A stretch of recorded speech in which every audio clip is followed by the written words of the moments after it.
You're listening to The Rare Remix, a place for real conversations, practical insight, and potential solutions for parents navigating life with a new rhythm. This may not be the life you had imagined. It's a remix. Join us as we discuss the rare wisdom parents quietly gain, celebrate victories big and small, and look for ways to make the road ahead a little easier. Welcome to The Rare Remix, where we roll with it.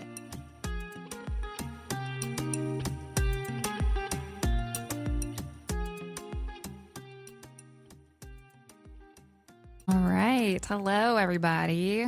We are here with our first guest today, Karen. Thank you for being here. Well, thank you for the invitation. Of course. We're so excited to talk to you. Again, this is our first episode with a guest, so we are figuring it all out as we go here. But let's maybe start just with you and your daughter and your life and give us kind of a background. Sure. My name is Karen, and my daughter is Lynzie. And she is now 30 years old. She was diagnosed with Rett syndrome when she was about 15 months old. It's been quite a journey, and I'm happy to share the highs, lows, in between, and start out right up front and say we're all in a community together. No matter if it's Rett or whatever the rare disease is, it's tough. And the number one thing I always say is it's so much easier if you have somebody to walk along with you. I also have two sons, twins, that are 15, and they understand Lynzie's, they're always concerned about her. When the friends come over, they're very protective of her, which I'm sure many families can feel that. But, we try to make things work the best we can, and there's definitely been some challenges in life, personal, myself with, relationships, and then now I'm a single mom. So it's busy. It's very busy. Yeah. No, that's a lot. That's a lot going on. And can you tell us a little bit about Lynzie? Like, what is she like? What is she into? Just a little bit more about her. Well, one thing, Lynzie loves music, which I know many times the rare disease families tell me that that's like one of the things that's always important. She cares for Taylor Swift, yes. Many of the girls do. And I've promised myself once a year, we try to split like vacations because it's really hard to take her on a group vacation with the boys. They want to go out and do their thing at 15. You can imagine the beach and everything else. I made a promise to Lynzie when she was probably around 15 that I would take her on a cruise once a year because that is her favorite thing. She likes the water. She likes sitting and watching the water. So I've made that commitment to her, and we do that. So you should see her face light up when I tell her, oh, guess what? I planned the yearly cruise. So I love it. It's awesome. Yeah. I've got to say that the promise to them is really cool because we were watching something online, and maybe it was one of the webcasts or one of the things we've been involved in. And the mom said, I made a promise to my daughter every night I'll hug her and give her a kiss goodnight. And she goes, no matter how long it takes, if it takes her 4 minutes to get her body right, it takes her an hour, we sit there and wait until we get the hug and the kiss. And so it's so cool that you do that with her. And I think that's one thing in our community, like making sure that we make a commitment to them that they can mutually participate in. Absolutely. Yeah. Yeah. Awesome. Because many times they can't speak for themselves. So if they hear from mom and dad that, this is coming and they expect that. And, to let them down is just like letting any other child down. So it's important to keep that promise. That's Absolutely. huge. Yeah. So for anybody who doesn't know what Rett syndrome is, can you just kind of lay the groundwork of the struggles that Lynzie endures and kind of her challenges as she has aged to 30? So with Rett syndrome,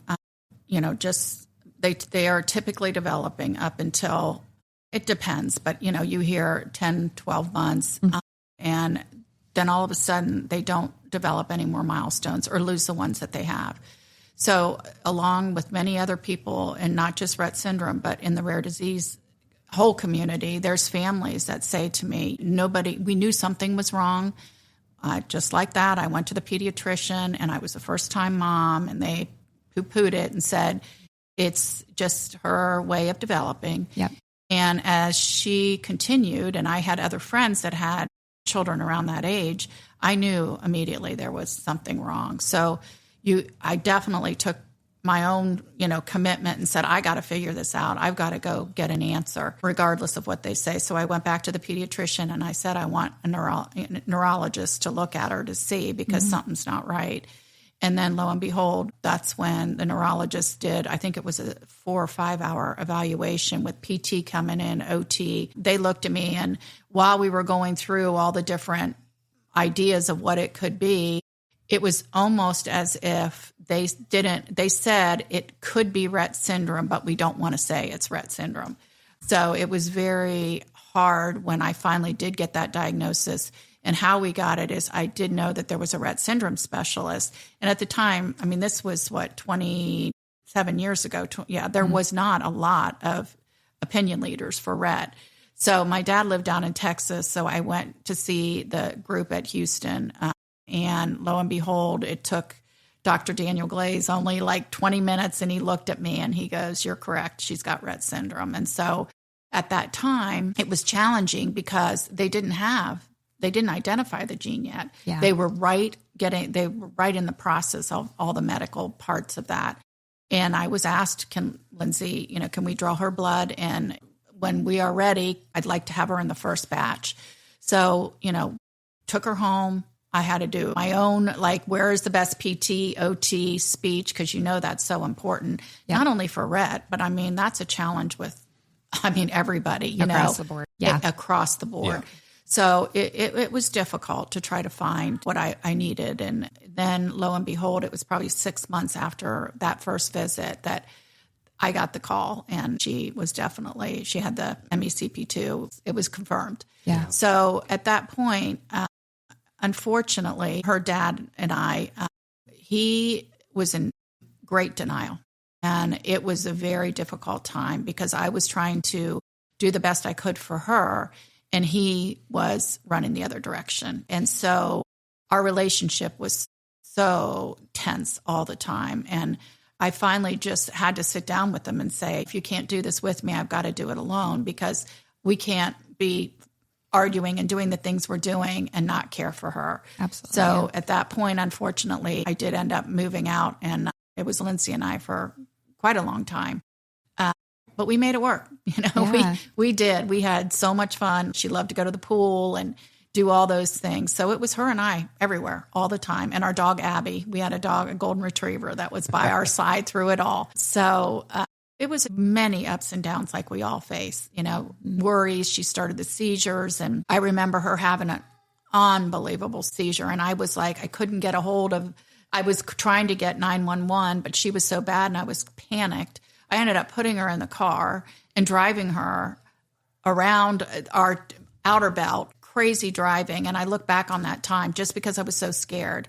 Absolutely. And I just wanted to get her into the hospital. And I remember just running in with her and just screaming, and everybody just was panicked because that was like one of her first seizures. And then it was a long journey. It really was. We were in and out of the hospital, I don't know how many times, until we figured out that seizure control. And it was tricky. You mentioned something, and you continue to mention it, and it's one of the things that impresses me most about you. And I think it boils down to advocacy. And it seems like you started to do that from the very beginning. Yes. And I think that is a core of our community. And one of the things that, is, I don't want to say it's the hardest thing to learn, but it's the thing that can be most valuable to you, is to continue your advocacy for your child. And even if it's a doctor, that doesn't mean they're necessarily right. And very well said, Brian. That's just very impressive that you did that from such a young age, and you identified it, and have done it throughout the 30 years. You know? Yeah. And you have to, unfortunately. And even in when I say healthy family, when something happens, you see that you have to have somebody advocate for you. Even as an adult, you've got to make sure you advocate for yourself. And we can't always trust what the doctors say, unfortunately. And they're human, so you just have to make sure you research. And that is one thing I'm very involved in medical. And if you would have asked me before Lynzie was diagnosed, there was no way I was going to go down this world of, I didn't have any interest to be in the medical space or learn anything medical. As a matter of fact, I just assumed went to school for real estate, and that's where I was going. But my whole world with her just took such a deep turn. And Brian, to your point about advocacy, I realized how important it is to really advocate for your child. And so I decided, and I remember saying I would volunteer my time to help families. And not necessarily just Rett, in rare community that are dealing with a diagnosis that's so devastating, because it felt so lonely. It was so dark. Yeah. And I said, I really don't want anybody to go through that if I can help it, but you can't avoid it. But at least go, you want to walk hand in hand with somebody to go through that. Yeah. And your community is, nobody knows what you're going through unless you've gone through it. Yeah, that is one question I wanted to ask, because you're one of these parents who have paved the way for all of us younger parents to have an understanding of things and do the kind of hard work. And so I wanted to ask about when Lynzie was diagnosed, what support did you have? You didn't have Facebook. You didn't have any, all these conferences probably to go to and meet people. So how did you connect with people, or how did you handle that? Very good question. And that's why I think it was so hard, because they didn't have social media, and I didn't know anybody at that time that had any type of I just not the group that I was with. Everybody else's children were healthy. Right. So I did reach out to NORD, National Organization of Rare Diseases, and I did have some other resources that I tapped into. There was, at that time, and it's not International Rett Syndrome Foundation today, but back then it was a group that came together, and there was a lot of Rett families, and I did go to those conferences. But I have to smile and say those conferences were not nearly as large as they are today, because many of us that were diagnosed back then, we didn't know how to reach each other. So as time has gone on and more parents have gotten involved and active in social media, has made a huge difference on these conferences. And to watch everybody come out.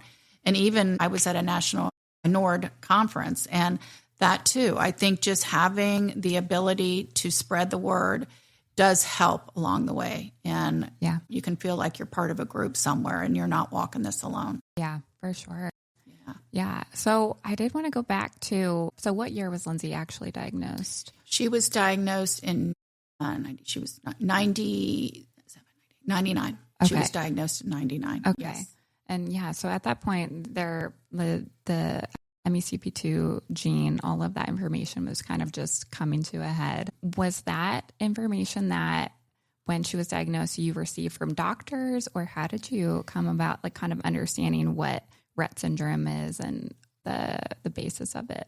So Dr. Glaze did have a nurse named Judy, and she was very good at explaining a lot, and she sent a lot of information to me. And they also, at the time, I had access to a computer, or I went to the library, and there was information available, but at that time, not nearly what we have today. Right. So that's where my whole life changed dramatically, is because I was on a mission to make sure that I could figure out what's available for Lynzie and where do I go from here. And that started the journey of really digging in deep to medical and medical treatment and what is available out there. And that's come a long way. But back then it was like, Lynzie probably won't live past 20 is what they would say. And so here she is 30. Yeah. That's amazing. Yeah. Well, Brian and I always say that we just learned so much along the way that, like you're saying, we never thought we would get into. We never thought to even worry about things like medical appointments and insurance and, all the things that come along with the diagnosis. So I guess what I want to ask is, what have you learned in this journey that you never thought you would ever have to learn? You know what? One of the biggest ones is insurance. I mean, that was tough, and it still is. And I mean, I guess another thing I've learned is what all the specialists are. Yeah. I mean, I had no idea that, you just go along your life, and if you don't need them, you don't think about it. And then you go to the pediatrician or the, pediatric neurologist, and he's saying, we got to do a referral here, there, and everywhere. And I'm like, why? What are these doctors, and what are they? And I think that was one of the biggest shocks is just all the appointments and and along with those appointments comes the insurance hurdle. How do I get Medicaid? How do you maneuver that system. That in itself was lot to learn. overwhelming. Yeah. I mean, I just trying to get the best care you can, whether you go through do you go through the county? Do you go through the state? And it's all comes at you at once. And you just almost have to, it's like peeling an onion, one piece at a time. You've got to figure out how do you get there to get the support that your children need. And it is definitely, and still is today. I see it. And I still help a lot of rare disease families, and it's a battle. I've got to say, Karen, listening to you talk, we keep hitting on it, but I think we need to address it directly. The parents are the real experts here. And that's why we wanted to interview you first. You have this 30 years of knowledge in the field. You've done all these things with your career as well. And I just think the best thing that I want our listeners to get out of this is you can be the best advocate for your children or whomever you're caring for. And likely, the doctors, they're getting better and they're learning more about, like let's say Rett syndrome or CP or MS or whatever it is. But the parents in the community are the experts in building a group of people that you can rely on and call and talk to is really where strength comes from in the special needs community. So I just thank you guys for continuing to share what you've done and what you've learned and go to the conferences and stay engaged. And it's just so interesting to hear you walk through. And I've known about it. We've been friends since we found out, Ava was diagnosed, and I've known about it, but to sit here and listen to it, I'm just in awe at how much you guys have been through and continue the fight. So it's really amazing. Yeah.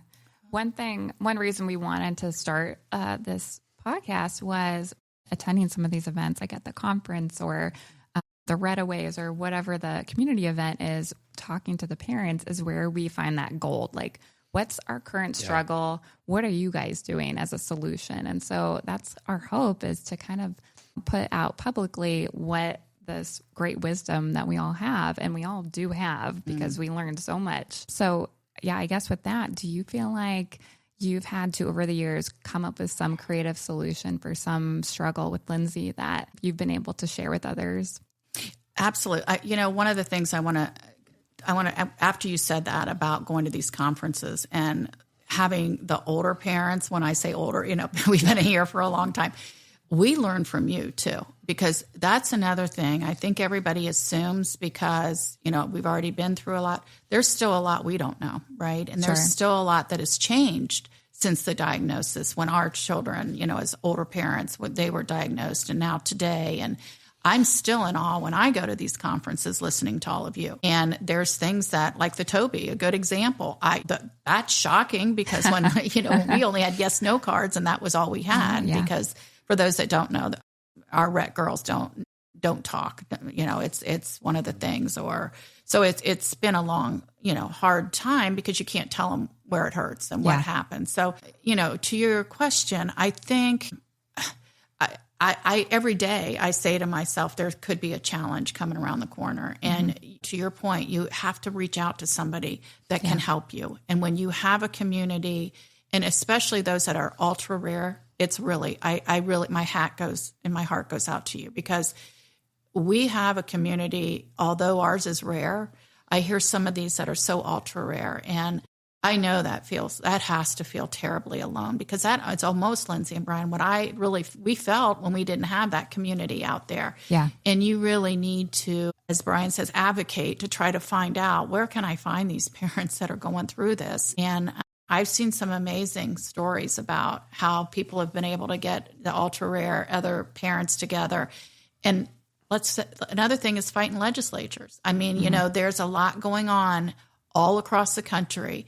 Each state has their own hurdle. And I just commend any parent that isn't going to sit down and let, things happen that could terribly hurt our family, our children. So, I think at that point, when you have an ultra rare, it really helps to reach out to NORD and those that you can come together as a community. It doesn't necessarily have to be our specific journey. It has to be everybody's. And we all got to come together and push together, because that's the way numbers help. Absolutely. Yeah. And I think the Rett community specifically does a great job of that. But yes, we have friends who are new. Their disease is very ultra rare, and they're trying to kind of break into it. I agree. Yeah. I had a question, because I know you deal with newly diagnosed families or families often, what do they ask most seeking advice about? Where in their journey where are they at? Well, I mean, some of them do ask, who do I turn to for this? We just got this diagnosis. Where do I go? Mm-hmm. And advocacy groups, if there is one on that specific disease, but there's, other ways to reach out if there isn't one to get help. I also hear, what is treatment? What does it look like? Is there something I can do? Where are the specialists? Could you help me find these specialists in my area? And I do that often. I mean, a lot of times when you get that diagnosis, you're hearing from, probably neurology or genetics or whoever gave you that diagnosis, but they don't always, they have their list of people, but sometimes those people aren't, those specialists aren't communicating well with you, and you need to find others. And so when I do work with the newly diagnosed, I do check on that to see, is there anywhere I can help you? Like, how are your specialists? How are things going from that perspective? The other thing is help, respite. I mean, it's real. It's so real. Yeah. And I actually, in one of my jobs, probably about 15 years ago, I put together, there's waiver programs, there's Medicaid. Every state is different. And quite honestly, I was in a state of shock when I started down this path on how incredibly different each state was on handling respite for children and adults that have disabilities. Sure. So it has been some time, but I do get asked that question, and I do have a resource book that's full of it, and some of it has changed and some has not. But I think that's scary too, because, it's not easy to have just any babysitter come in when you have children on G-tubes or seizure meds. You have to be able to find that person.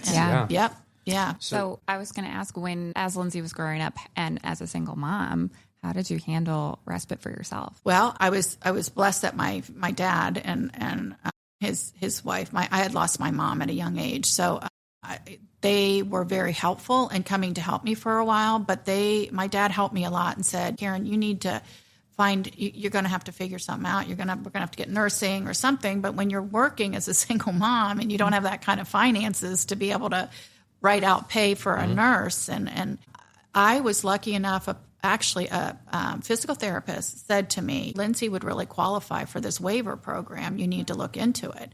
And that's how I found it. Now there needs to be more people talking about it. I know now there's a waiting list for a lot of different states, but Sure. It was a journey getting through that too, and trying to figure out how to do that. And that's why I try to take the burden off if I can. In a state that somebody is asking about respite, I try to research and try to find out what are the criteria, and is it something that you don't necessarily have to look at the finances, look at the child and what the needs are of the family. Sure. So I think there's two paths we can take here, and I kind of want to take them both. One is respite and how you made the decision with Lynzie to put her in a group home, right? And the pros and cons and your decision making to do that. And then two, the second path is what you've done over the course of your career and continue to do. So I would like to talk about, while we're talking about respite, how you got to the decision with Lynzie, put her in the group home and have 24/7 care, what that looked like, the challenges, et cetera.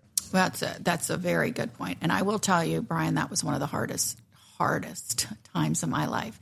So I ended up, after I had the boys, I just couldn't do it all. I really couldn't do it all. And I really struggled. And Lynzie at the time, she was 16. Again, I don't sound good, but I had another bad relationship. So I ended up having to, I was up in the northeast part of Ohio, and I had to move back home because I didn't have any friends up there, and it was devastating. It was a really not a good situation. So I moved home with Lynzie and my sons. And so at the time, I was trying so hard to get somebody in the house to live with us for Lynzie, and it just was way too much for all of us. So I did reach out and find out that Lynzie's actually now in an apartment with just her and my nephew, who was in a severe car accident. My brother and sister-in-law needed help too, because Andrew was 30, and they had him at the house all the time. So we were lucky as a family. We were able to find an apartment that we could actually, with respite help from the government, get Lynzie and Andrew in this apartment and be able to sustain the 24-hour with our waiver program.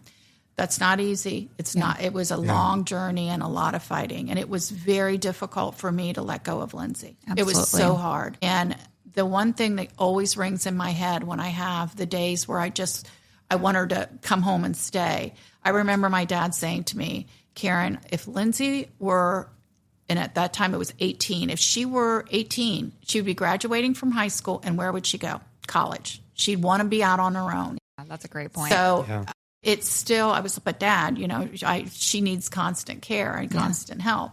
And that's when he said, we'll find it. You just got to figure it out. And because if she would have stayed with us, my whole world would have been so different. And then I had to worry about, sacrificing my sons, right? And what they would have to go through. So it was a journey, a long thought out. But now I look back, and today it's the best thing we could have done because Lynzie has her respite care, the people that come in and take care of her, they're friends. Like a lot of them are like her friends, and they go out in the community, they go do things together. And I say to myself, if I had her at home and had somebody at the house all the time, could we have been able to do all of that? Right. Very unlikely. So, there's pros and cons. It hurts because I want to see her more often and have her, at the house more often. Yeah. But she seems happy. She's very, very happy, and she loves her care. The whole life hurts, right? Like there's things in life that we go through in this community where you're at a park and you see a kid jump off and, your kid's sitting there watching. Every little thing can hurt. But I think the big thing to take away here is for our listeners out there and us and anyone in the community, like you're not alone. Like this isolation we keep talking about, like people have been through it. People have gotten through it. And there's always like, you'll make it through and there's light on the other side, right? And just like you said, some of the hardest decisions you make and the hardest times turned out to be the best decisions you've made. Absolutely. So I think it's great. Lynzie seems really happy whenever we see her out. We're doing her fundraiser this weekend that all the girls are a part of and any of the boys in the community. And you have opened up our eyes to so much. And to even think that, Ava would ever be able to go out and be in a home like that. Like to me, Ava's 7, I can't let go. There's no way I could, but in the future. And I think this is something every parent considers. And I will say I love that comparison to college because even with some of the older girls we know, they want that independence. Yes. They don't want mom and dad around all the time. Even Ava at 7 is sort of like, gosh, mom, leave me alone. Like, I want to hang out with my friends. She's got the attitude. Yeah. Oh, yeah. Yeah. That's a great point that they need sort of that peer relationship as well. And that's a drawback of having someone live in your house 24/7. So I love that comparison. I wanted to ask about any current struggles that Lynzie's having now. Doesn't have to be medically. It can be anything, but maybe a struggle that has happened recently that maybe you have found a solution that you'd like to offer out. Every day there's some kind of a different struggle. And I'm trying to think recently, is there anything, everyone asks me, should she be at a daycare program, a day program? One of the biggest things, and maybe not as much today, is when she did graduate from high school. And unfortunately, COVID was part of this too, but it is very difficult, that transition. And I can't say, Lynzie, I found an answer for that. I can tell you one of the things, and you heard me say that earlier, is it's so important to get her out in the community. And that is one of the things with respite I continue to tell them, and there's days when, we do turnover for respite, those care providers. When there's a turnover, it's a struggle. It is, because you got to imagine Lynzie gets attached to these. Sure, they're friends, And that's been a struggle. But one of the things I continue to tell Lynzie is these friends are not going away. They come back. Really, they do. They come back and talk to Lynzie. For instance, one of them went on and she just left she has a fiance. And so she told Lynzie, and she promised Lynzie she was going to come back and visit, and she does. So I think one of the struggles is making sure, trying to keep things as consistent as possible in their life. Right. I wish I said I have an answer for that and I've been able to accomplish that. Right. But I think you just need to continue to check in with them too. You know, I mean, even though Lynzie doesn't talk back, I can read her like a book, you know, as soon as the expression on her face, and ask her, are you sad because Elise left? And you can tell she's sad, but you know, as long as you explain it to them, I think, you know, they understand. Friends come and go. I mean, if you're, you know, even all of us as a, you know, typically adult parent people, we lose friends sometimes. And so, yeah, I think that's a great point. I bet too, having brothers, Lynzie is very excited about family time. And can you talk about their relationship a little bit? And I have to laugh when you said excited. She gives the evil eye when her brothers are around. Oh, really? She doesn't. Well, it's mommy time. Like she wants mom, and that's why it's important that we go on our cruise and have our time together. Yeah, they're, you know, they'll talk to her and they laugh and they, you know, want to show her funny things, and she'll roll her eyes, you know, but then sometimes she laughs. And I think, you know, she definitely loves her brothers, and you can tell. And they have a really, really good relationship. They all do. So it's important. That sounds typical of any like 30-year-old, 15-year-old like dynamic anyway. So that's really funny. Yeah. I wanted to ask about your cruises, and where have you guys gone, and what's been Lindsay's favorite spot? So Lindsay's favorite spot is on the balcony of the cruise ship. Oh my gosh. She loves it. She'll sit out there. We play our music, and mom dances around and acts silly, and she thinks it's the funniest thing. But we have usually only I don't like to be out for a long period of time, because I always have that fear of what happens if something happens. And I always make sure, and if anybody's thinking about this, make sure you get the insurance that allows your child to be vacated off the cruise ship. Great because point. A lot of people don't think about that. And I was told one time, whatever you do, make sure you get that insurance, because if something happens, you want to make sure you have that. Yeah. You know, in your back pocket if you had to get them off the ship. But we only go maybe 3-4 nights at the most. Okay. I think her favorite is just, you know, she loves to go to the beach. She likes to be on the beach. And I think some cruise ships and cruise lines are better at their handicap accessible beach chairs, you know, the wheelchairs. Yeah. And wherever we are, she just likes to be in the water, that warm water. And I always bring like one of those little floaties. The floats that just allow her to just relax in the water. And is it one of these where the full support, like she can lean back like a normal float, or is there a specialized float? No, because it's so hard to get those on the airplane. So I usually just get the little floaties, but then we just position her so she doesn't fall over. But of course we have to hold her really tight to make sure. But yeah. Oh, I love that. And I love that she's a beach girl. She's a beach girl. So, and a shopping. And shopping. She's my girl. Like my kind of vacation partner. I think that sounds fun. Well, one thing I want to ask all of our guests is what superpower has this rare journey given you?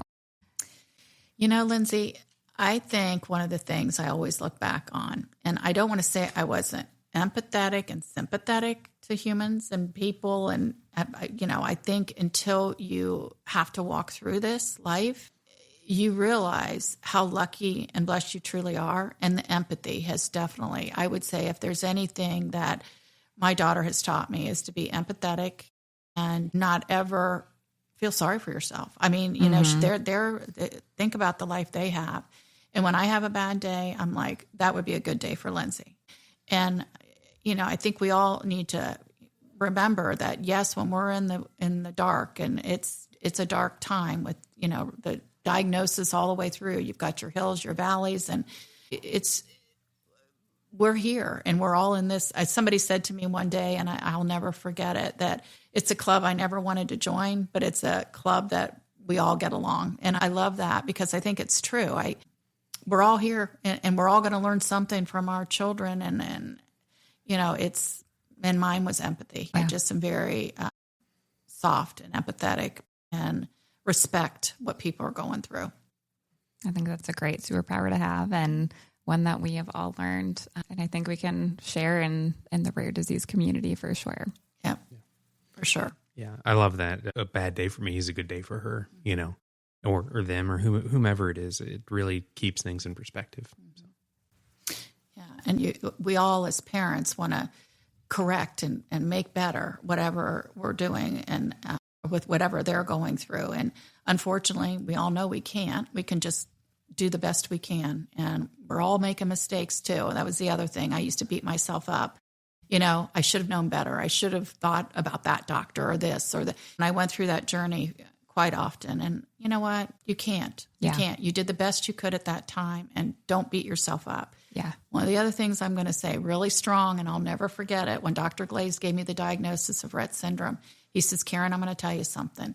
You have to make sure you take care of yourself because this journey is not easy. Yeah. And however that may be, you've got to find time for you. You cannot, you can't be good to them if you can't have some kind of peace in your world.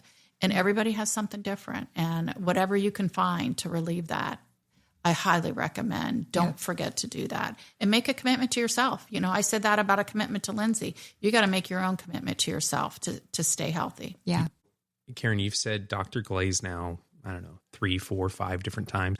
But I want any doctors out there, caregivers listening, to hear how much of an impact a doctor that seems like was above the standard, went above and beyond, made.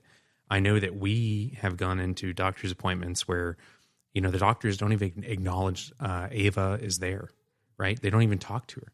And we went to Vanderbilt, and there's Dr. Fu down there in Vanderbilt, and he didn't even acknowledge us. And he got on the floor and was talking to Ava, and our hearts just, oh my God, we loved it. And a good care provider, a good doctor sees the people that are there and the impact that you have and the lasting impact. This is 30 years later. Karen's still saying Dr. Glaze, like what you're providing is more than just medicine. And I think it's important, if anyone's out there listening to it, to just keep that in a frame of mind when we come into the office or anyone comes into the office. Brian, I just got chills when you said that. My whole body just got chills because if there's one thing I definitely, whether it be through what I've gone through with Lynzie, but also for the 29 years I've been in the rare disease space, I have to say that these doctors that respect and understand and talk to the individual, whether they're talking back to you or not, they're here, they're there, they're listening to what you're telling the parents. And what a great advice that is. That's fantastic. I highly, highly agree with that. Yeah, I think that's a great point. Dr. Fu will always be the guy that set the standard for us. And so I think it's very important and something to note because it makes a huge difference. Absolutely. Yeah, certainly that component of community. It's important in the parent world, but also in the professional doctor and medical field world to see the patient, see the parents, hear them. I think that's a great tip for sure. Absolutely. Is there anything else that we didn't touch on that you're like, I need to share this out? This is important.